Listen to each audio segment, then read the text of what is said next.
I trusted my brother more than anyone else in the world. Growing up, we were inseparable, two kids from Chicago who dreamed big. While I studied business and worked 16-hour days, he floated through life, chasing hobbies but never holding a real job. Still, I wanted to believe in him. When my company started to grow, I gave him a position as co-director. Not because he earned it, but because I loved him. At first, everything seemed fine. He showed up at meetings, nodded along, and smiled when investors praised me. But behind that smile, he was planning something I couldn't imagine. One Thursday evening, I came home exhausted from a week of travel. I poured a drink, opened my laptop, and saw an email that froze me in my tracks. It was a notification of ownership transfer. According to the documents, my brother had sold 45% of my company's shares I never authorized him to touch. I thought it had to be a mistake, maybe a glitch. But when I called my lawyer, he confirmed it. Your brother has been signing documents under your authority. He's been using your digital signature. My blood ran cold. My own brother had stolen my identity to sell my company from under me.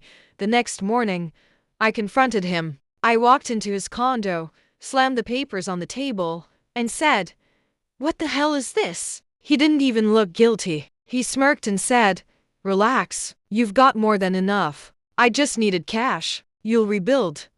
That moment shattered me. This wasn't desperation. This was greed. He had pocketed millions from a shady investor while planning to leave me with the wreckage.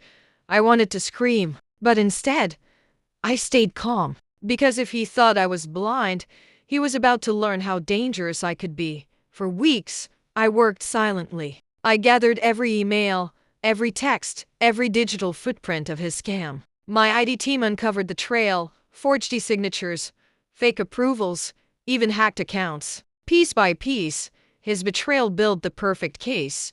Then came the meeting. I invited my brother, the investor he sold to, and my lawyers. He walked in cocky, confident, thinking he had won. But when my lawyer opened a folder and slid photo after photo across the table, his smirk vanished. The evidence was overwhelming. The investor realized my brother had misled him. He backed out instantly, fearing fraud charges. My brother's face turned pale, but it didn't stop there. The judge later ruled that my brother had committed corporate fraud and identity theft. He was stripped of his rights in my company, forced to repay the stolen money, and left with a record that would follow him forever. As for me, I kept the company intact, but my heart felt broken. This was the man I grew up with, the boy I defended in school fights, the brother I thought would stand by me for life.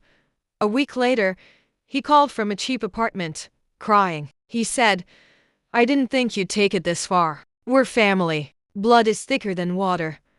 I answered quietly, "Blood doesn't give you the right to betray me. You sold your loyalty the moment you forged my name." And then I hung up. Now, when I walk into my office, I feel stronger. Because I know survival isn't just about building, it's about protecting what you built from the people who think they can take it. Here's the truth.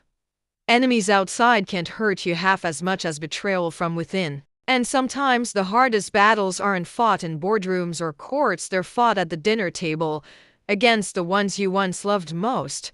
So if you're listening, protect yourself. Even from family. Especially from family, because trust, once broken, doesn't heal, it burns.